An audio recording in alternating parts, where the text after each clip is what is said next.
बिस्मिल्लाहिर्रहमानिर्रहीम, अस्सलाम वालेकुम, सुबह खैर। आप देख रहे हैं एक्सप्रेसो, मैं हूं हिना और मैं हूं अली अनीक सैयद। उम्मीद आप खैर आफियत से होंगे और आपका हफ्ता बहुत अच्छा गुजरा होगा और आने वाला हफ्ता भी बहुत अच्छा गुजरेगा, क्योंकि हम आपके साथ हैं। ताज़ा तरीन जो अपडेट्स हैं, खबरें हैं, जो कुछ वाक़यात हो रहे हैं इस वक्त मुल्क में, सब पर बात करेंगे। लेकिन सबसे पहले बात करेंगे मौसम की। कराची वाले इस वक्त जो है वहाँ अब्र रहमत से मुस्तफ़ीद हो रहे हैं, लेकिन कहीं कहीं ये जहमत भी बन रही है। हमें दिखाई दे रहा है कि ट्रैफिक जैम्स हैं और बारिश के बाद बहुत सी सड़कें ब्लॉक हुई भी हमें नजर आ रही हैं। लेकिन इसके बावजूद मौसम खुशगवार है और आज भी बारिश रहने का इम्कान है ना। तो लाहौर में भी आपने देखा कहीं कहीं बूंदाबांदी हुई है? हुई होगी शायद आपके एरिया में, लेकिन मेरे एरिया में नहीं हुई, जिसका हमें बड़ी बेसब्री से इंतजार है, क्योंकि इसके बाद फिर स्मॉग का जो सीज़न है वो शुरू हो जाता है। तो इस वक्त बारिश बड़ी ज़रूरी होती है। लेकिन अल्लाह ताला जब भी बरसाए, रहमत की बारिश बरसाए और सबके लिए वो आसानियाँ ही लेकर आए। जनाब, ये सूरत हाल कराची की थी। कराची में थोड़ी सी भी बारिश होती है, आपको पता है, सड़कें, नदी नालों का जो मंजर है वो पेश करने लग जाती हैं और ट्रैफिक जैम होना मामूल की बात बन गया है। थोड़ी सी भी बारिश होगी, उसके बाद सड़कों पर पानी होगा और फिर ट्रैफिक जैम हो जाएगा। सबसे ज़्यादा जो बारिश है वो 33 मिलीमीटर रिकॉर्ड की गई है कराची में एयरपोर्ट के तरफ में। और जनाब, ज़रा अब मौसम की तो हमने बात कर ली है, एक और मौसम है जो तब्दील हो गया है, वो हमारे दिलों का मौसम है, जो कि हमें पता होता है कि हर महीने के जो आगाज़ में ना वो हमें पता चलता है कि जनाब कुछ में तब्दीली आ रही। वो ये जनाब के हुकूमत ने पेट्रोलियम मसनूआत की कीमतों में इजाफा कर दिया है। वजारत ख़जाना के मुताबिक डीजल की कीमत 4 रुपये 4 पैसे फ़ी लीटर बढ़ा दी गई और पेट्रोल की कीमत भी 4 रुपये 7 पैसे फ़ी लीटर तक बढ़ा दी गई है। ये एक बुरी खबर थी जो शेयर कर दी हमने आपके साथ, क्योंकि मालूमात तो आप तक पहुंचानी है हर तरह की। और एक अच्छी खबर भी है, वो भी शेयर कर लेते हैं। वो है टैक्स रिटर्न जमा करवाने वालों के लिए,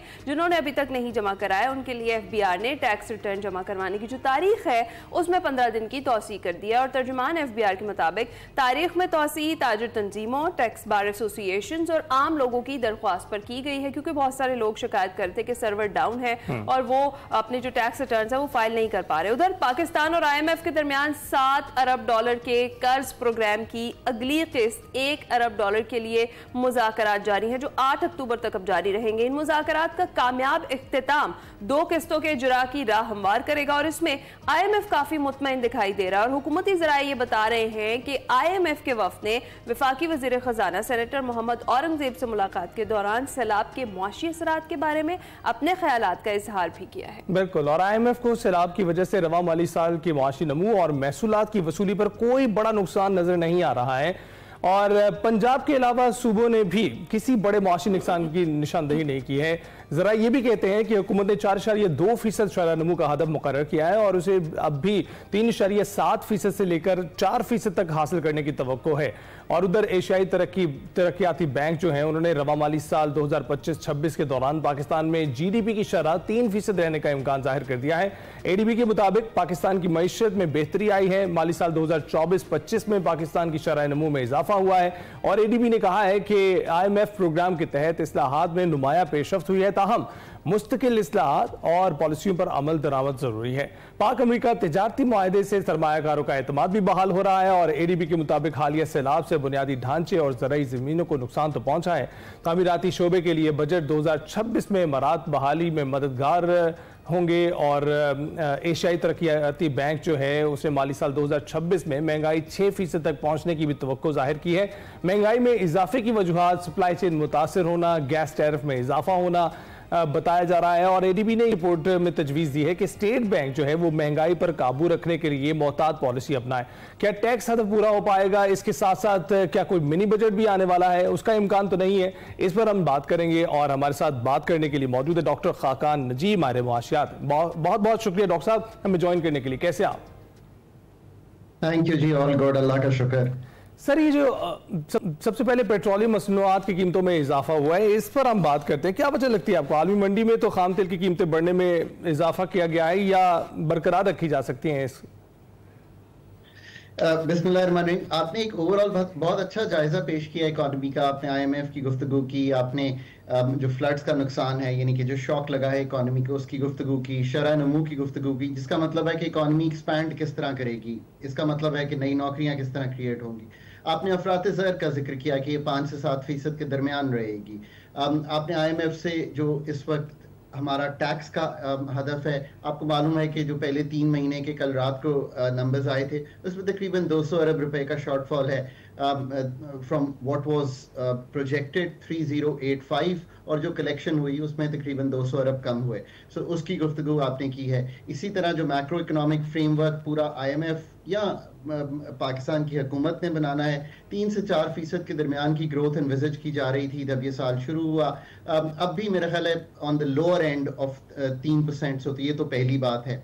जहाँ तक पेट्रोल की कीमतों का ताल्लुक है, ये याद रखिए कि हम एक प्लैट्स की प्राइस लेते हैं, ये इंटरनेशनल प्राइस है जिसका हम तयन करते हैं। इसमें कुछ इजाफा हुआ है, वो पास ऑन हुआ है। एक्सचेंज रेट चूंकि मूव नहीं किया, सो उसका इम्पैक्ट नहीं है, वरना कीमत और बढ़ सकती थी। कुछ आई थिंक डीलर मार्जिन में भी तब्दीली हुई है। इन दोनों चीज़ों को मिलाएं तो ये जो 4 रुपए का डिफरेंस है ये आपने देखा है। इससे आपको मालूम होता है कि कैसे एक इकोनॉमी जो कि डिपेंडेंट है तेल पे, उसको शिफ्ट करना है आपने इंडिजिनस रिसोर्सेज पे। ये आपकी एक लॉन्ग टर्म पॉलिसी होनी चाहिए। जब भी हम किसी भी पॉलिसी की गुफ्तगू करें, हमें ये हदफ अपने सामने रखना चाहिए कि हम मीडियम टर्म में 3 से 5 से 8 साल में क्या सोलर, क्या वाटर, क्या विंड, क्या नेचुरल रिसोर्सेज लाइक कोल तो अब अमेरिका खुद कह रहा है कि हम अपने पावर प्लांट्स जो हैं वो कोल पे चलाना चाहते हैं। इंडिया चला रहा है, चाइना चला रहा है क्लीनर कोल, तो क्या उस पे लेकर जाना चाहते हैं, और सबसे बढ़ के nuclear. So that thought process should always be there, because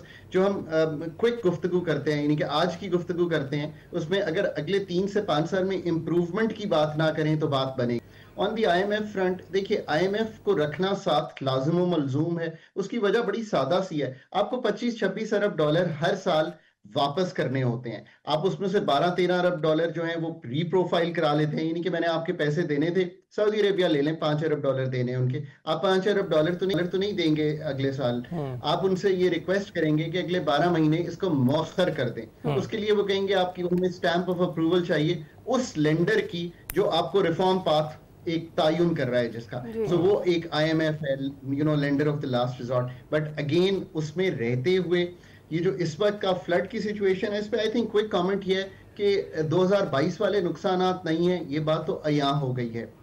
exactly Punjab probably has taken the Brunt of the hits. उसमें इंफ्रास्ट्रक्चर, लाइफ स्टॉक, एग्रीकल्चर, ये 3 ही चीजें हैं ना जिनका डैमेज होता है। उसका तायुन कर लें, जहां जहां इंटरवेंशन करके शॉर्ट टर्म में मदद कर सकते हैं वो जरूर करें। बट अगेन बात वहीं यहाँ पे खड़ी हो गई है कि आपने 2022 के फ्लड्स के बाद क्या वो स्ट्रक्चर्स तब्दील किए जिनसे क्लाइमेट चेंज, डिफॉरेस्टेशन, नाजायज तजावुजात, रिवर बेड्स, और आखिर में पॉन्ड्स, चाहे वो डैम्स की शक्ल में हो या अदरवाइज हो, क्या आपने ये सारा काम किया? तो ऐसा लगता है कि हमने उस काम को उस नौयत पर नहीं किया और फिर वहीं पर खड़े हो गए। 2025 में अल्हम्दुलिल्लाह कम चुके फ्लड्स आए तो चले नुकसान कम हुआ, but 2026 can be different.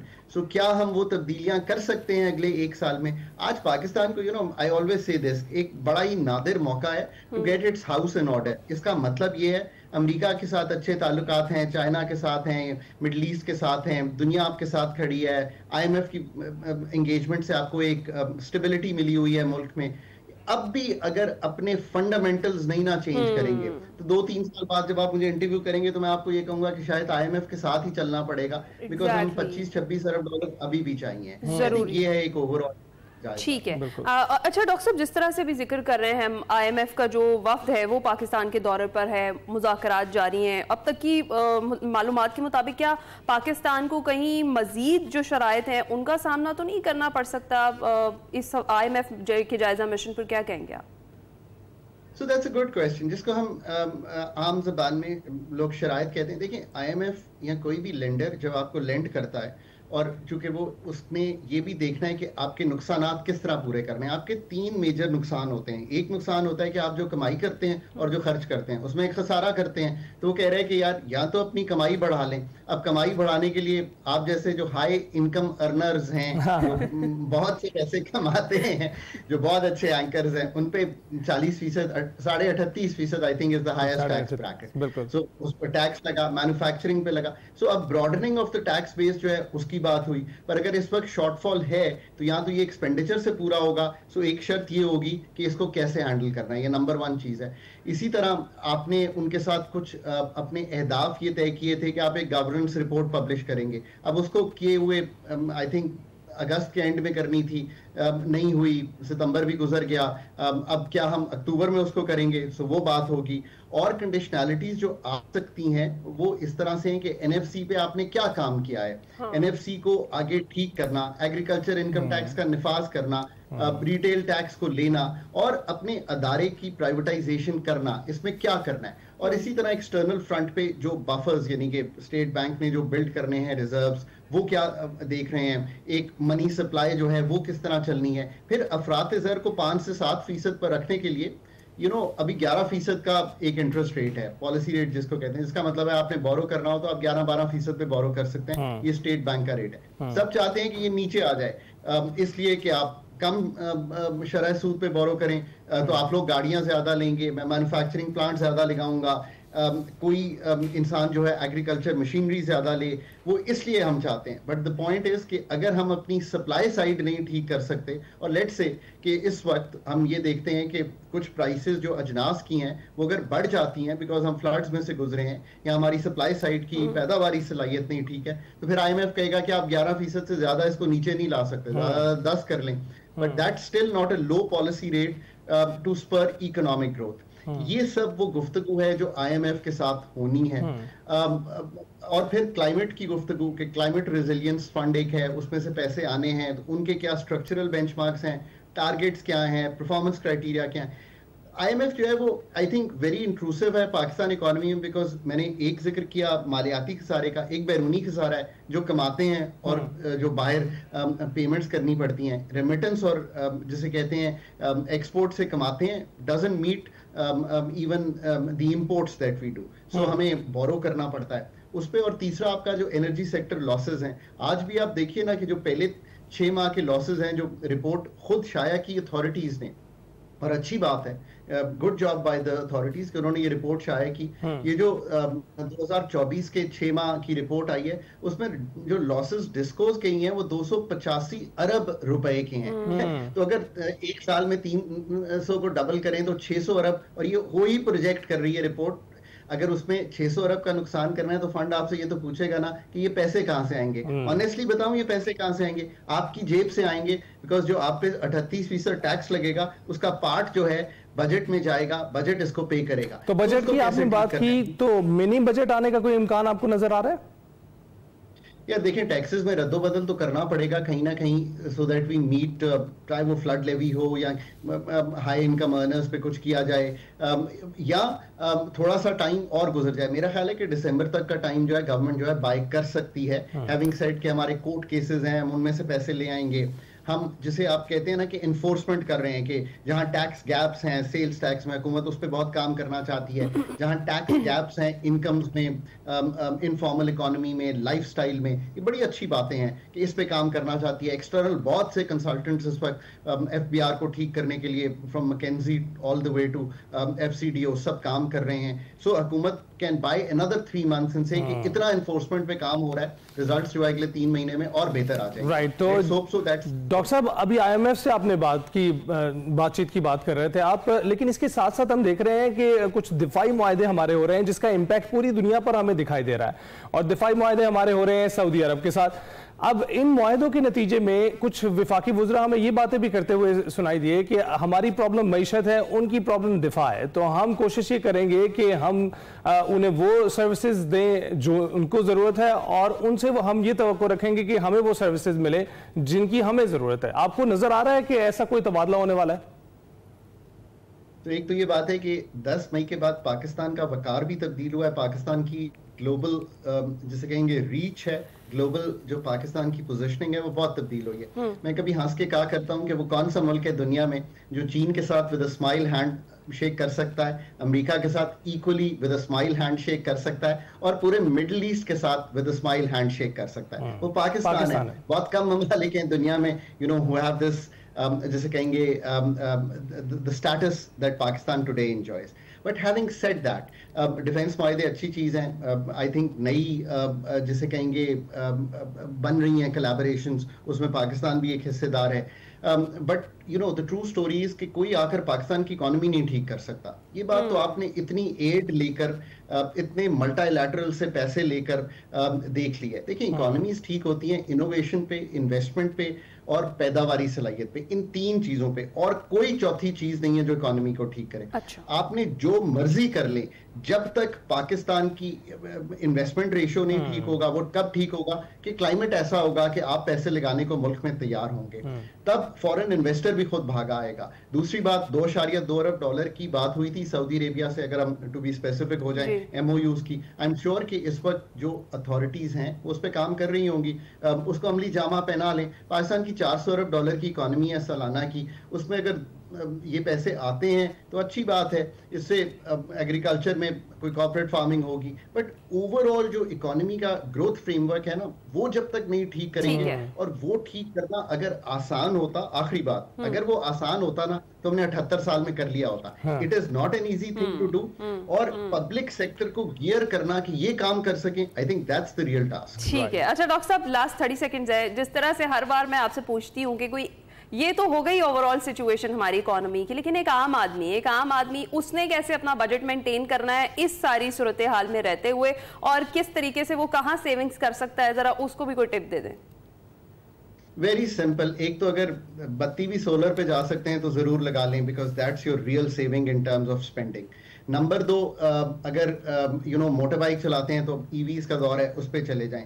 Number 3, अपनी इनकम बढ़ाने की कोशिश करें, जिस तरह भी कर सकते हैं। वो किस तरह कर सकते हैं? बेटा है, बेटी है, मैट्रिक किया हुआ है, उसको कहीं 8वीं की तालीम देना शुरू कर दे, ऑनलाइन जाकर दे दे। So you have to think कि कैसे आप अपनी जो सलाहियत है ना, अपनी जो प्रोडक्टिविटी है वो बेहतर कर सकते हैं। 5 फैमिली मेंबर्स हैं, 5 की बेहतर करें। बेगम अगर अच्छा तालीम याफ्ता है, उसको कहीं पढ़ा ले। अच्छा खाना बनाती है, उसको कहीं साथ वाले को बेच ले। Think of how you can contribute to making yourself better. That is the prime job. अगर ये करेंगे ना तो मैक्रो इकोनॉमी में भी कंट्रीब्यूट करेंगे। बहुत बहुत शुक्रिया डॉक्टर खाकान, आपने मईशत पर बात की। ब्रेक।